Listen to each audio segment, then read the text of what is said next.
देखिए ये मेरे हाथ में क्या है। ये कुशा है, बड़ी ही पवित्र है, दिव्य है, अलौकिक है।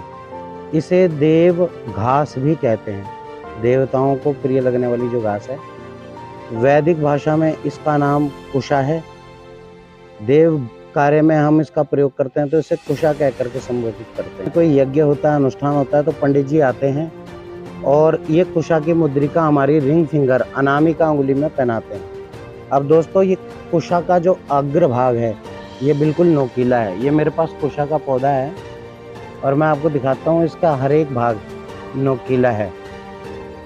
अग्र भाग बिल्कुल नोकीला और तीखा है। जब हमें किसी की बुद्धि प्रदर्शित करनी होती है, जब हमें किसी की बुद्धि का बखान करना होता है तो हम क्या कहते हैं, बहुत कुशाग्र बुद्धि है। कुश अग्र, कुशा के अग्र का जो भाग है वो बहुत तीखा होता है। इसलिए किसी की बुद्धि को प्रदर्शित करने के लिए हमें कुशा के अग्र भाग का उदाहरण देते हैं कि उसकी बुद्धि बहुत कुशाग्र है।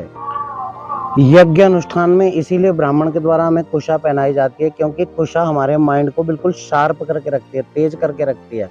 और जो हम मन और बुद्धि से हमें जो कार्य करना चाहिए, उस कार्य पर हमारा फोकस बनता है, उस कार्य पर हमारा संतुलन बनता है। इसके अलावा आपने एक चीज़ देखी होगी कि जब भी हम कोई जप करते हैं, तप करते हैं, तो कुशा के आसन पर, कुशा के आसन पर बैठ करके उस जप तप को किया जाता है। ये कुशा का आसन है, इसी कुशा का वो आसन होता है। इस कुशा के आसन पर बैठ करके हम जप तप करते हैं। कुशा के आसन पर बैठ करके एक मैग्नेटिक फील हमारे अंदर आती है, मैग्नेटिक पावर हमारे अंदर आती है। और जिस ईश्वर से हम कनेक्ट होना चाहते हैं, उस ईश्वर से कनेक्ट होने में हमें काफ़ी आसन पर बैठ करके हमें एक मैग्नेटिक फील जो कि धरती से प्राप्त होती है, और वो मैग्नेटिक फील उस ईश्वर के साथ जुड़ने में बहुत लाभकारी सिद्ध होती है। और केतु जो ग्रह है वो शार्प है, उसकी शार्पनेस को कम करने के लिए भी हम लोग कुशा के आसन पर बैठते हैं या कुशा को अनामिका उंगली में धारण करते हैं।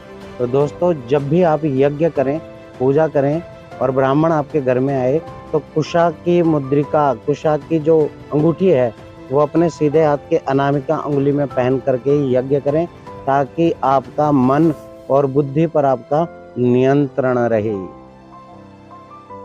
हरे कृष्णा।